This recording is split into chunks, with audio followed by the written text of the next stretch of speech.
Très bien, merci beaucoup. Boza Ebele, Bozo Landaron Makese, journaliste d'investigation, le journaliste que vous aimez beaucoup, dames et messieurs. Voilà, je suis là pour vous servir. Boza Ebele partout dans le monde. Bozo Landaron Makese, merci beaucoup. Merci pour l'encouragement. Nabino, je récite pour vous quand vous m'avez demandé de recevoir messieurs. Faustin, c'est un analyste politique, il avait passé à l'émission, vous avez aimé ses interventions, vous m'avez dérangé, et comme dans l'émission, tribunal la politique, l'émission, donc je n'avais pas de choix que de lui inviter encore une fois de venir dans votre émission tribunal la politique. Il est avec moi sur ce plateau et avec le temps je vais lui saluer. Voilà, Monsieur Faustin, bonsoir et bienvenue dans ce nouveau numéro de votre émission Tribunal la politique. Bonsoir, moi Namboka Aroma Kesi et Nazako Pesambote Nabakongomani Banso Obazali Kolanda Biso Lisusu na émission Yamoko Nalelo. Voilà, merci beaucoup. Et surtout, nous allons beaucoup tarder sur un sujet qui concerne l'Est, la République démocratique du Congo. Mais avant tout, j'aimerais quand même dire quelque chose concernant il y a un dossier entre la dénonciation à Salakia, il y a Pasteur Ndembo. Voilà. Pasteur Ndembo, moi personnellement, je suis contre. Je serai toujours contre le fait que vous avez quitté Barout Tabernacle. Vous avez dit que Pasteur Barout a Koufa pour quitter. Trahison. Et j'avais dit, là, ça n'engage que moi. Je doute de votre ministère. Moi, je doute de votre ministère. Ça n'engage que moi. Je doute, je ne suis pas sûr. Je ne me sens pas rassuré de votre ministère. Vis à ce que je vis. Si tu étais dans le ministère ensemble, tu allais quitter quand Pasteur Barout était encore en vie. Vous avez entendu Pasteur Barout Koufa pour quitter.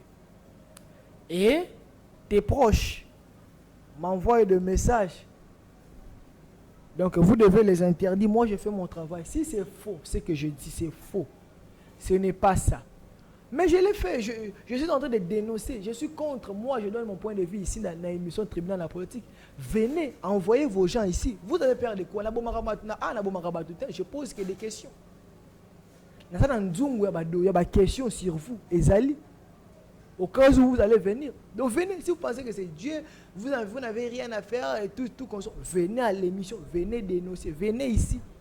Pas venez dénoncer, mais venez me dire la vérité. Venez dire la vérité. Si moi je mens. Si vous ne venez pas, c'est-à-dire je dis la vérité. Vous affirmez ce que je dis. Alors, taisez-vous. Je parle de Pasteur Ndembo na proche na message. Vous pensez que vous allez m'intimider? Je ne pense pas que vous n'allez pas m'intimider. Je fais mon travail en tant que journaliste. Et j'analyse.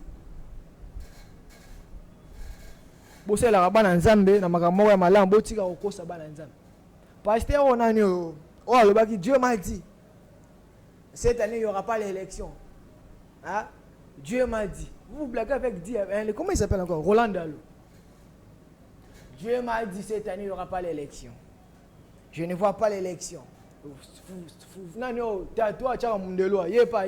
ne vois pas les élections. Roland Dalo lobby. Candidat Mora au Kouf. Élection Salami. Élection Salami. Candidat Mora au Kouf. Si j'étais à la place de Roland Dalo, j'allais démissionner. J'allais demander pardon au peuple de Dieu. Et comme cela ne suffisait pas, Dieu m'a dit, Eric Mandala, Eric Mandala, au surnommé, on a vu comment on te surnommé, ceux qui fatigue n'a ni un mot à la biso. Papa, où tu vas ça fait congolais quoi? Dieu m'a dit à l'ibosho simbite, oh, aziko on est au simba.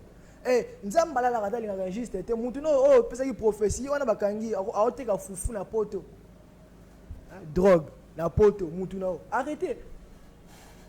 Bon, net sur la lobby, ma ben nasal, na lobby, ma ben nasal. Pour porter lumière, pas bananzam. Parce qu'on ne peut pas comprendre. Dieu m'a dit, mais et c'est réalisé. Quelle explication vous allez nous donner? Vous avez débuté. Très bien, merci beaucoup. Monsieur Faustin est avec moi sur ce plateau. Comme je vous avais annoncé, Est la République démocratique du Congo, on va parler de ce sujet. Quand bien on a interdit quand même qu'on puisse diffuser des éléments concernant Est et la République démocratique du Congo, on va juste analyser la situation. Et la première question, c'est de savoir, nous sommes agressés par les Rwandais et les combats continuent dans Est et la République démocratique du Congo. Position est toujours au RDC à ce stade. Donc il y a une guerre, tout dialoguer, une négociation, ou bien on ne peut pas céder aussi ma bien la biso. Il est faux. Tous ont bien la biso. Maintenant, à ce stade, et c'est une position, tout dialoguer, tout qui est directement la guerre. Quelle est la position de Kinshasa face à cette situation? D'abord, moi, Namboka, Aroma Kessé, ils vraiment couper sa passe et pour la makambo de Kanakati Mboka Nabiso. Vive la citation où vraiment ils allaient coller ils ont fait sa passe makas la Kati Mboka Nabiso. Au la Mboka Munene, la République démocratique du Congo, où ils allaient Kobunda à face naïe Namboka Lokola Rwanda. Ils allaient coller ça déjà. Ils allaient na complicité moko, ils allaient international contre la République démocratique du Congo. Mais nous allons kosenga na bande konabi sonyoso o bazwami na kati ya est de la République. O bazana Goma, o bazana na Bukavu, tozi est mobimba. Bazala ba perdre elika na bangote. Ba perdre elika na bangote. Tubete bitumba oyo euti mosika ebandi lelo te. Mais mboka ezali mabele moko kaka oyo bakoko batikela biso. Tango bitumba ezali biso nyonso esengeli tozala liloba moko tobunda. Tobimisa mongunia oyo azali kobundisa biso après na sima tokoyeba kotala makambo mosusu na sima. Très bien. Tokoyeba kotala makambo mosusu na sima. Nde yango nazali kosenga vraiment na bandeko na biso oyo bazali vraiment na est de la République bazala vraiment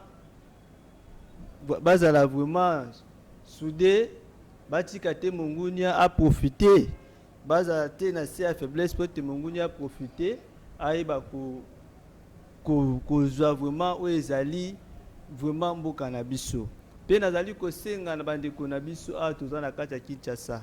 Kinshasa distraction eleki makasi mboka na biso eza na bitumba fo peuple congolais yeba yango mais okuta na Kinshasa bandeko baza na kati ba boîte de nuit baza na babar bazomela bazolia baza na baone sengo indiri mboka eza na bitumba te tokosenga vraiment même na l'église tokosenga vraiment tozala vraiment na attitude moko oya kolakisa ete mboka na biso eza na kati ya bitumba. Pour la kolakisa vraiment ete mboka na biso eza na kati vraiment ya bitumba eza te ke kuna bandeko baza kobunda mais to bazali komona ba image oyo ezali kouta na kati ya Kinshasa ba image oyo ezali kouta na Kinshasa bazotala na Kinshasa na babar bazomela baza kobina baza kolia to boyi te komele pekisa mite mais na kati ya babar bazana ba musique bakitisi nanu batiango nanu na se na sangezo te kama nango bato baza komela na bango pote yango epekisami te mais batiana nu miziki na se tozala vraiment na attitude vraiment oyo ezolaki kolakisa ete mboka wana eza vraiment na bitumba. Donc vous demandez na ba Congolais bazala na attitude ya pays oyo eza na guerre vraiment comme on peut parler de l'Ukraine. Et c'est que distraction ils sont concentrés par rapport à tout ce qui se passe dans mboka na bango. C'est l'attitude que vous demandez na ba Congolais bazala nango. Oui, les Congolais vraiment bazala na attitude vraiment ya bitumba parce que tout ça sous l'état sous ya dignité, tout ça l'état de guerre. Ce peuple congolais bayango bazala na attitude moko même na l'église okuta na kati église moko surtout na église de réveil. Au monde na kati des personnes bati ba flaminer na makelele ba musique. Wana nyonso sengeli vraiment ba bongisa yango pour mboka oyo ezali na bitumba il faut bino nyonso tozala na attitude moko tobunda mpona intérêt ya mboka na biso mpo mboka oyo ezali ya biso nyonso soki tolobi totikela yango moto moko moto ya koleka kasi Congo ekotikala lelo oyo soki mboka oyo bapaya babotoli yango ata ndeko moko aya komi président de la république okokamba banani seke citation esengeli esila mpo tobunda citation esila na nsima nde tokoyeba kotala ni tokoki kosala mpona intérêt ya mboka na biso. Très bien, merci beaucoup. Boza Ebele, Bozolanda, émission tribunal, tribunal la politique. Merci pour la confiance. Donc, vous affirmez que M. Faustin, vous avez parlé de l'attitude que doit avoir le Congolais. Maintenant, la question, on doit à quelle position Nini? C'est la moto de guerre, on négocie na Rwanda, on n'est pas fort. Voilà, on doit négocier. Quelle position que la RDC peut prendre à ce stade? Merci moi Mboka aroba kesi pona mutuna na ta auto commune ngo pe na situation auto zona ngo actuellement il faut RDC dans sa position déjà à guerre pour tout dans na bitumba diplomatie salami mingi tomoni ba voyage salami awa tomoni comment bato ba okamba biso bazo kende kolelaka même na ba organisation des Nations Unies même na ba organisation nationale internationale bazo kende kolela pona likambo ezali koleka na kati ya République démocratique du Congo mais ozali komona esika bandeko bazali kokende ozomona silence radio makambo nyonso wana azali kosala pour la République démocratique du Congo communauté internationale azali koloba ta eloko moko te c'est-à-dire esika oyo bandeko bazali kokende koluka solution ezali nde esika oyo wapi bato bazali ko soutenir moto azali kobundisa biso. C'est ça. C'est-à-dire bandeko bazali kokoluka solution pa ya moto pa ya bato azali ko soutenir moto aza mongunya pona mboka na biso. Donc on ne peut pas aller trouver des solutions et pas batouana. Ezali inutile ya koluka solution et pas ya batouana. Ezali inutile ya koluka solution et pas ya batouana. La question, est-ce que pensez-vous que la Russie a partenaire favorisé et costaud même pour résoudre les problèmes de la République démocratique du Congo, la Russie?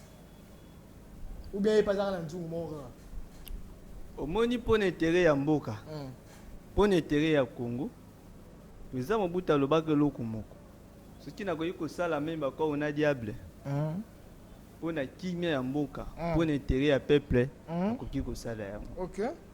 Un président Mobutu kosala bakor na Russie parce que pour le moment Russie azali deuxième force mondiale aza na bibundeli na ye aza na force toki kosala pe bakor na ye po te tobundisa monguna azali kobundisa biso ntango biso toki kosala bakor na Russie bato baza nsima ya Rwanda oyo baza soutenir Rwanda nde na moment wana toyeba bango to bazomibomba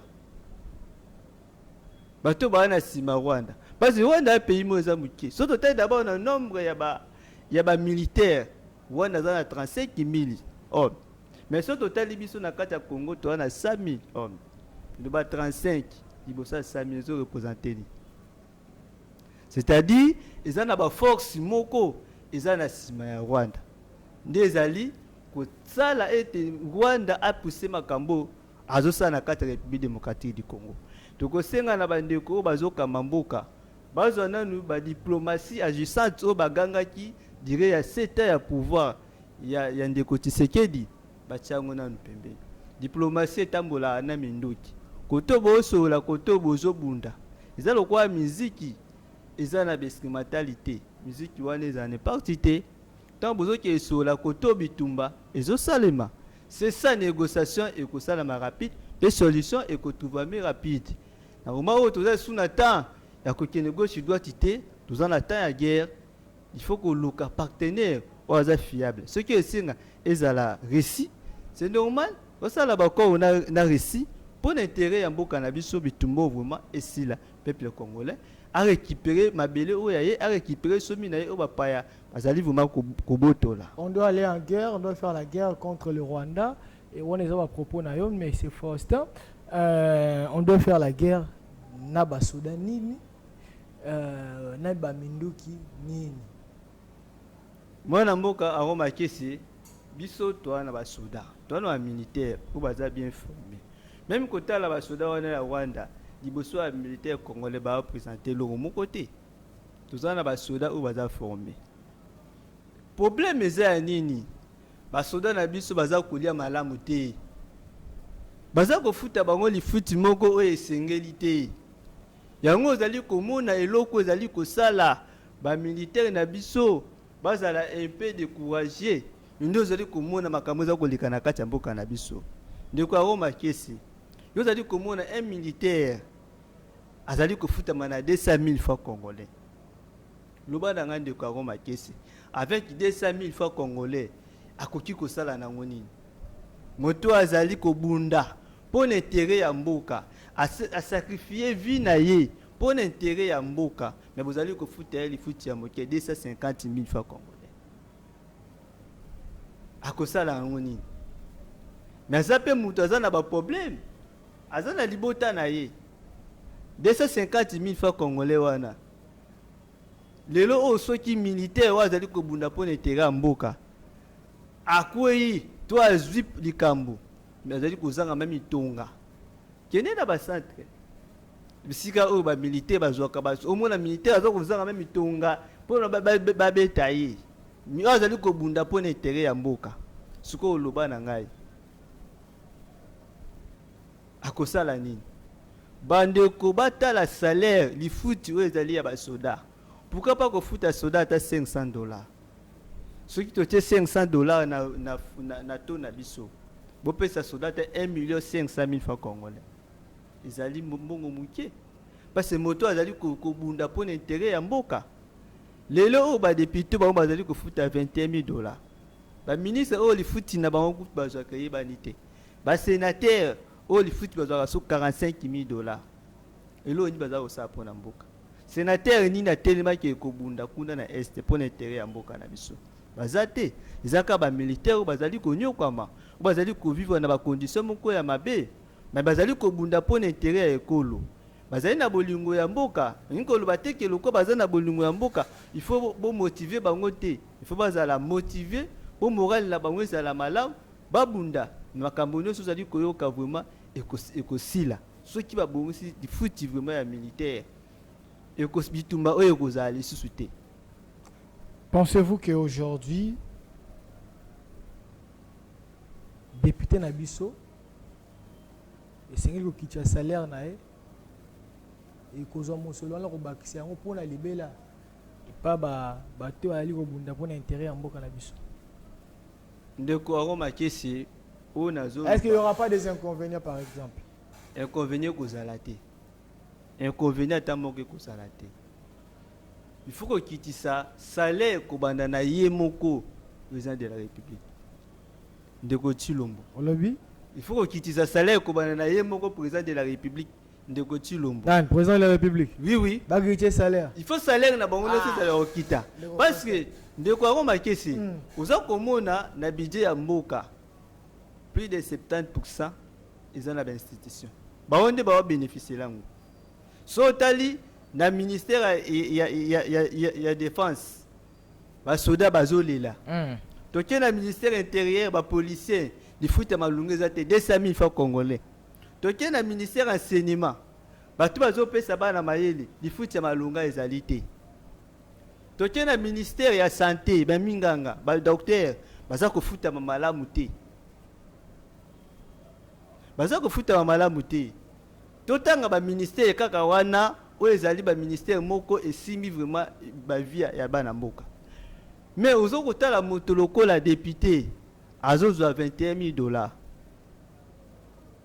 toboyi te il faut azwa salaire mais $21,000 ezebele na moto moko azozwa $21,000 yango moni bato nyonso na kati ya mboka nyonso balingi bazalaka ba politicien balingi bakomaka ba député po ani bazomona déjà ba oyo baza kuna bambongo bazozwa donc bakota barenyo bambongo ekoma ya okabola oyo baza na ngambo ya union sacré donc bake baza na plénière kuna na suka baana mamota na bango mususu bazo ya karabira koleka bato baza na ngambo ya union sacré te yango ezopesa bandeko nyonso bakota kaka na politique mpona makambo ya bamisolo oyo batie na kati ya bainstitution wana bambongo wana eleki ebele Pona nini te kopesa oyo azali molakisi kofuta ya ata $1500. Par exemple, mon accent à $1500. $1500 eza mbongo mukie kotala même na musala azali kosala na azali kokadre bato oyo bakozala espoir ya mboka pona lobby.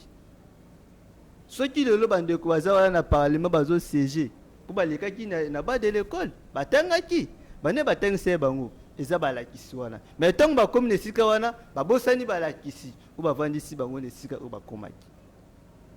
Po bandeko lelo bakoma député wana eza na population oyo avotaki bango oyo avandisaki bango na parlement lelo po bakoma badéputé. Mais lelo bandeko to baki wana babosani population oyo apesa bango pouvoir po ete bango bakoma badéputé. Bazotala b'intérêt na bango babosani population wana na marché asomba lisusu lipa ya 300 lipe koma ya 500 so tele lipa ngo ya 500 dimension na ngweza population wana zo souffrir. Babosani ke population wana azata na maya komela te ezana ba quartier mususu loka ba quartier biso tozali na bimbula o tomona maya pompe te ndeko Roma kesi bato bakoma obikela maya forage bakoma omela maya forage na Kinshasa bakoma obikela maya forage bakoma omela maya forage mais baza na kati ya capitale na kati ya Kinshasa bavotaki yo député boza na kati ya parlement intérêt ya bato wana botala ngo te botala ka $21,000 botala ka ba palissade ou bazopesa bino. C'est ça il faut bakitisa na salaire na bango ekoma ta na $6,000 bambongo wana bachango na armée ba député baza na ba base na bango ba na proche na bango faut bazo rappeler comment bambongo bon so akitio $6,000 ba bomel ba copie ndeko Roma kesi.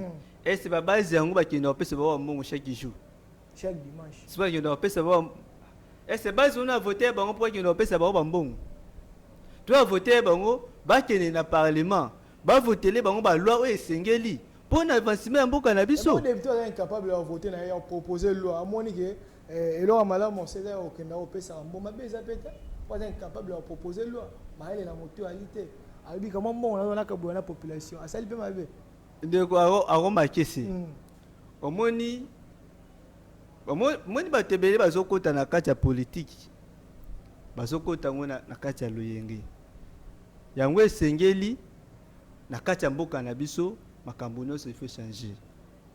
Salaire ya député il faut ekita ata na $5,000 député comme $5,000 ezebele tant mutu moko osala ozoza $5,000 nani faut $5,000 conseiller communal député national $5,000 ezebele parce que ezala makambo ebele ozosenga na kati ya mboka na biso eza urgent il faut salama ozilo kwa tuzuba likamba bitumba twana na kati est ba député wana bakena est bakeye kobunda batinda bana bango bakena est bakeye kobunda bakesangole na me babunda pona etera mboka mais ba otinda bana batu bokene ko sarole bokota na me bo sarole bobunda pona etera mboka mais zo mwana na yo na lutinda ye na akeye ko sarole na armée vandi pena ko tomoni pena mwana mama Judith de Soumino enoki Soumino tuluka enoki tuluka et pas que Simbini de moi Freddy Tshisekedi akei wana nde bakopesa population o atikali bakopesa courage pote ya kota ki pe ko sagole na armée Richard Muzitu bon so bakoti wana bakoti sabana bango basangole na armée bakoti sabana basangole na armée pour ça pour l'intérêt ya mboka. Ceux qui sont solo basé ba vrai patriote ko bana na première institution ezali monsieur Tilombo aza mwana na ye atinja sagole na armée ceux qui za musala moko eza balam atina mwana ke sagole na armée donc itina premier ministre madame Judith aza mwana na tinja ke sagole na armée donc il y a deux chambres de parlement donc il y a Sénat monsieur Samalokode aza mwana na tinja ke sagole na armée dozi ndeko Vital Kamerhe atina mwana sagole na armée mais bamboso baati tubatina bana babake sagole na armée babunda pona mboka nyonso wana bakopesa courage na population atikali bakokuta na babunda pona mboka mais babosana te armée na biso toza na 100,000 hommes Rwanda aza na 35,000 toza da basoda ebele mais basoda wana bazali motivé te eloko nini repousser ba jeunesse batikala baki ekota na armée tandis que bamona oyo baza wana baza lifuta malonga te bazolia malamu te ba situation de vie na bango za kitoko te. Très bien, merci beaucoup. Bazolia malam te, la situation de vie na bango zali kitoko te. Congo za mboka moko tout ça dango. Moi je continue toujours pour soutenir nos FRDC et j'ose croire, à remarquer les journalistes d'investigation, je crois de tout mon cœur que nous allons renverser le régime. Ou bien agression, il y a Bandeko Nabisu, il y a Rwanda, nous les prenons comme Bandeko, mais les Rwandais, à leur tour, bon, ça ne pas bien, mais nous croyons que nous ferons de bonnes choses. Et on attendait peut-être la réaction aussi à Bandeko Nabisu, il y a Ngambu, il y a Congo Brazza. Et on a vu le président Sassou en train de boire, manger avec le président Kagame. Est-ce que c'est la trahison? On ne sait pas, on se pose des questions. Est-ce qu'il y aura, comme on dit, rencontre, est-ce qu'il y a une européen RDC, tout ça, na Congo Brazza. Na moment où tout est-ce que Congo Brazza, azali pena na ndingis, pas ndingis, ali na sonité ya koyamba Rwanda et pas na eba vanda mais là ça la fête, le rôle rien n'était. Ce sont des questions que moi je me pose et je pense qu'avec le temps nous aurons la réponse à ces questions-là. Et ce que je peux vous dire, c'est de rester prudent. Rester prudent. Et vous avez vu le ministre, le président Bossembe, il vient de publier, il vient de faire les conférences de presse. Nous vous disons de rester seulement scotché na haut-parleur télévision, na ba site autorité. Nous allons vous informer à travers nos chaînes.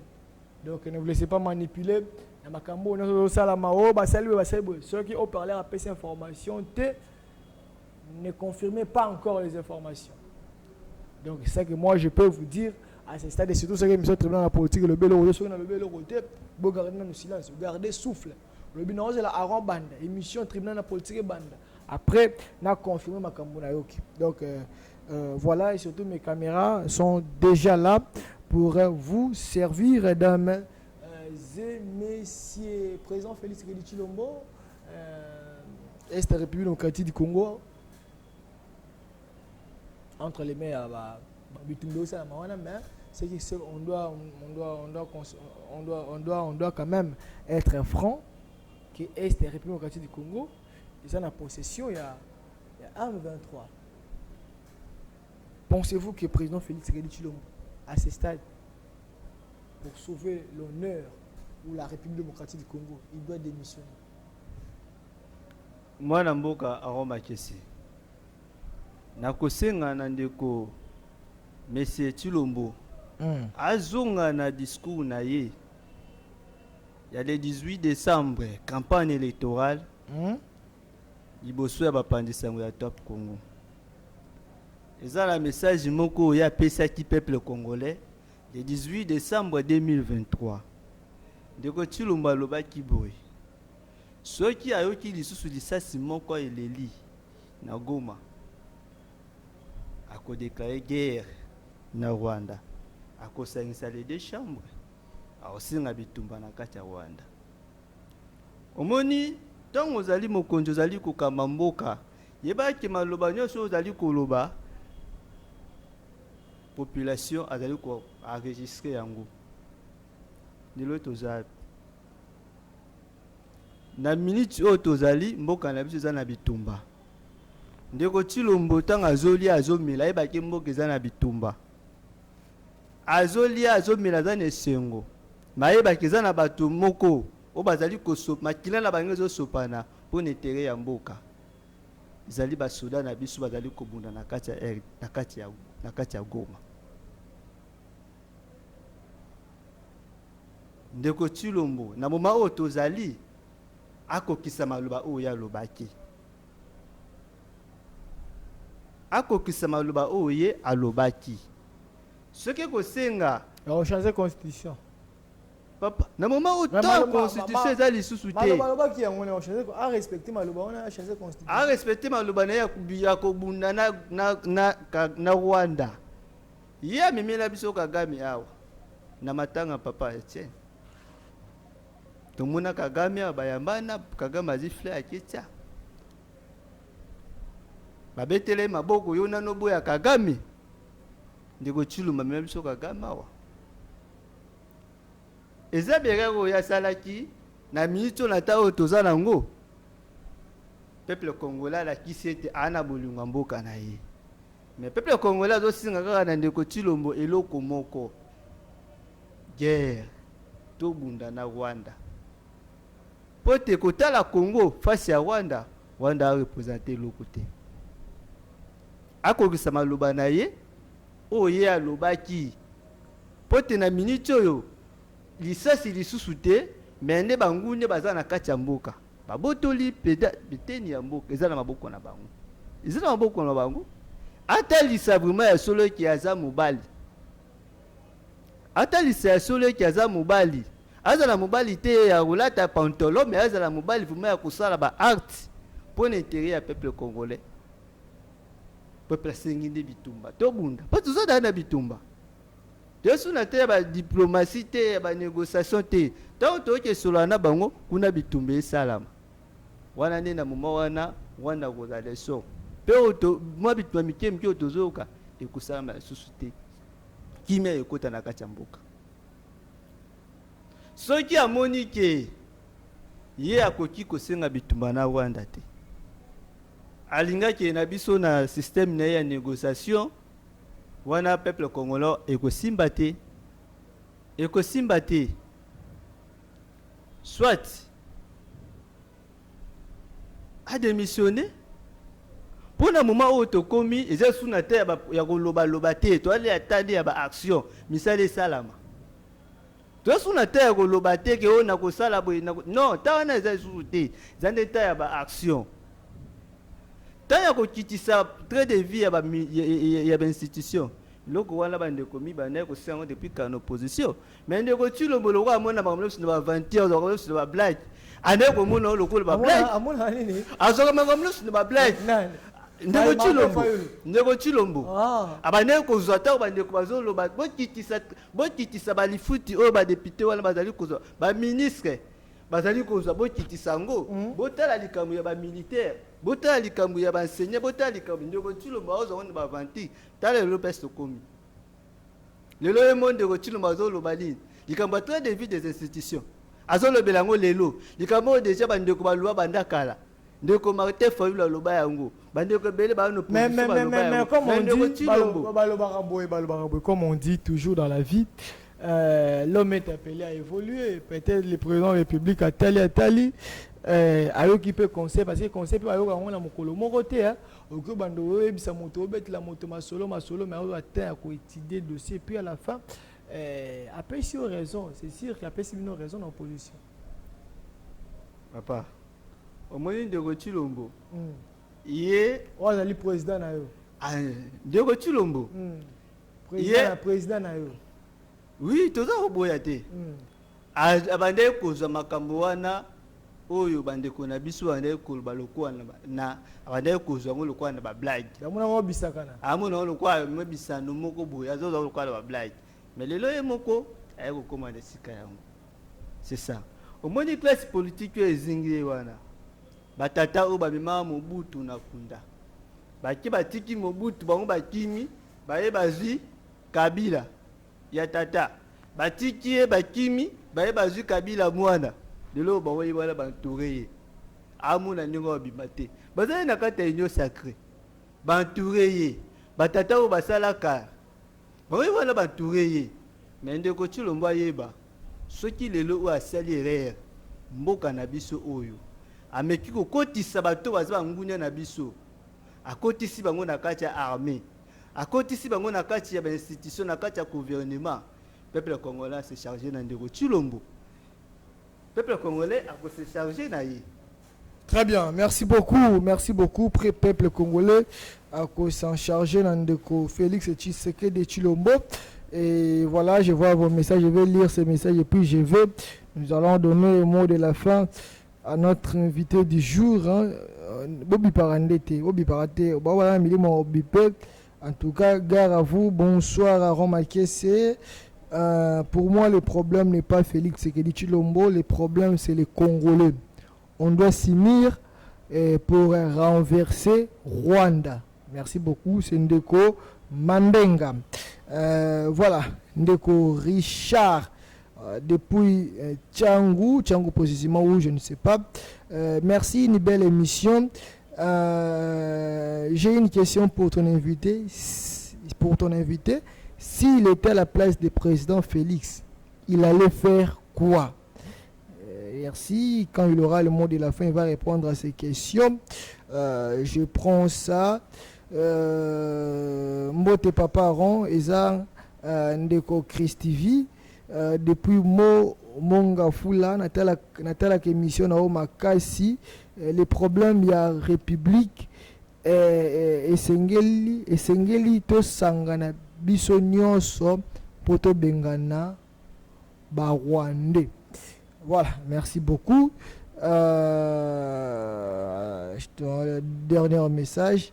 Un message est belé. Oh là là, faut pas biper, pardon, niveau benga que biper, parce que là vous me mettez en difficulté. Je suis tantôt sur WhatsApp, tantôt sur message normal. J'essaie de faire l'équilibre pour que monsieur se sentir les étés. Na émission Oyo, mais ce que benga au bungi sangai. Donc voilà, bonsoir l'homme en gilet noir. Aujourd'hui tu n'es plus en gilet. Pourquoi? La deuxième question, je vais te répondre. La deuxième question, j'aimerais savoir, est-ce que vraiment Nanga occupe Goma à 100%, comme on nous balance des vidéos sur les réseaux sociaux? D'abord, pour la question à Julien. Émission bon, c'est pour dire que dans la Kanda makambole kana est et puis kati di Congo on a bossé même couleur ta gilet ça la Kanda. Mais là pour na makambo ya Corneille Nanga, il faut savoir que oui, ils ont occupé Goma mais pas à 100%, ba combattre na biso FARDC bazana pour combattre. Et nous osons croire que ils feront de bonnes choses, ils vont nous amener la victoire, remontada pourquoi pas, nous espérons à ça. Et donc voilà. Ndeko Faustin, comme la suite comme ba bisingai aujourd'hui ma caisse trop soit qui na place à président de la République au niveau ça. Ndeko aroma kesi. Ceux qui na place il y a Ndeko Chilombo, président Félix. En face il y a la situation où tous en avons na kati ya mboka na biso.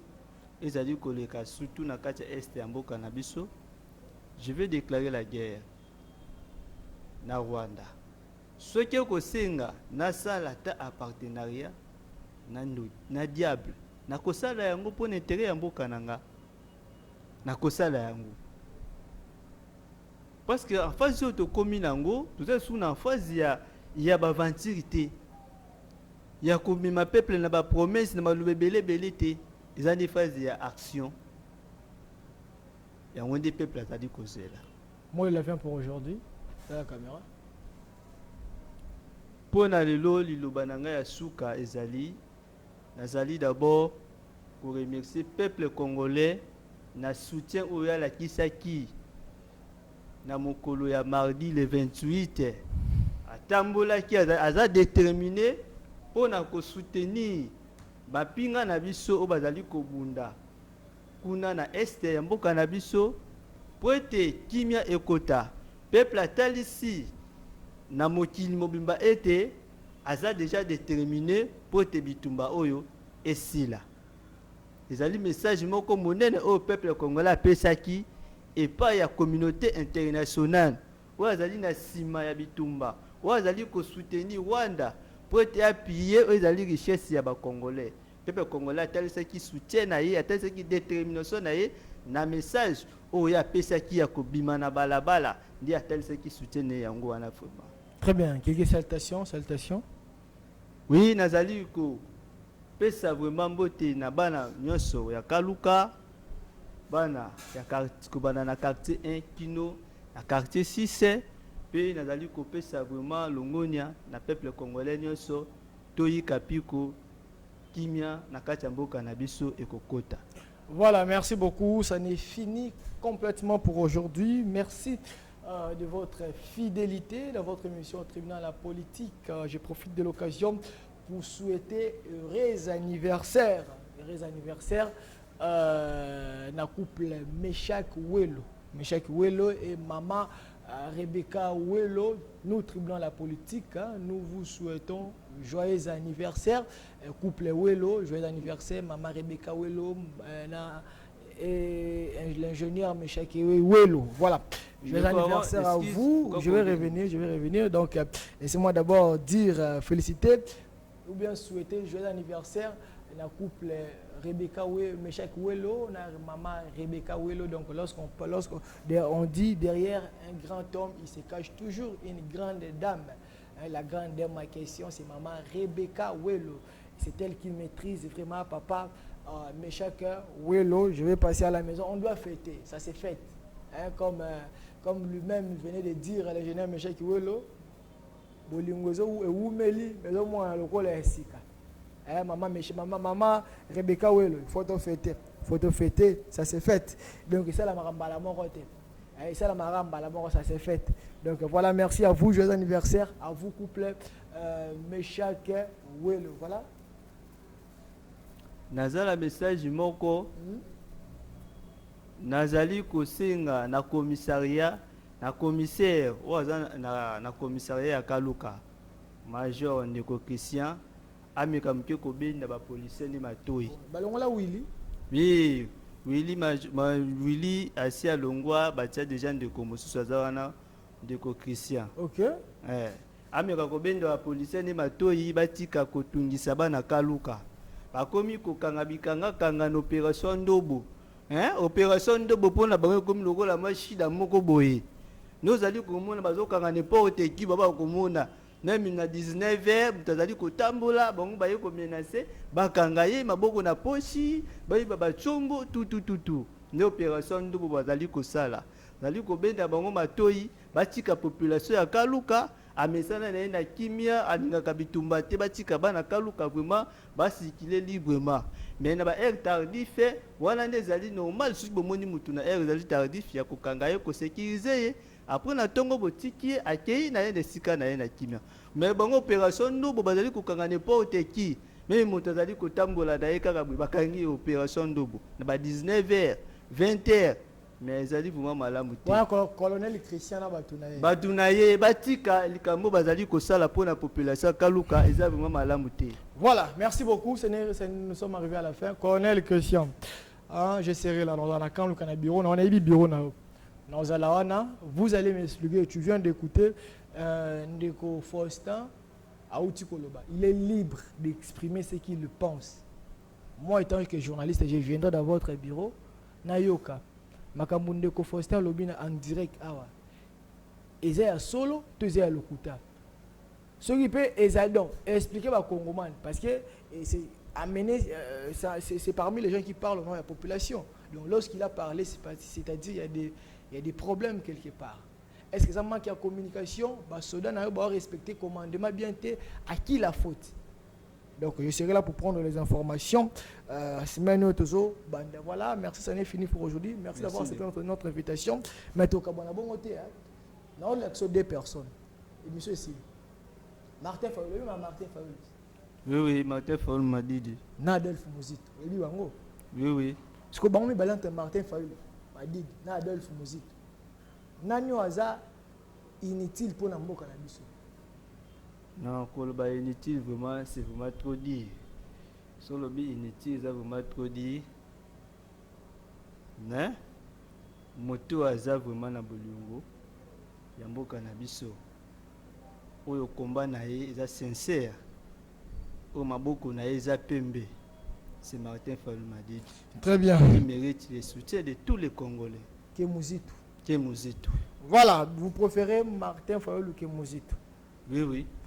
Merci beaucoup. Je vous retrouve déjà ce samedi. Prenez bien soin de vous. Au revoir. Merci.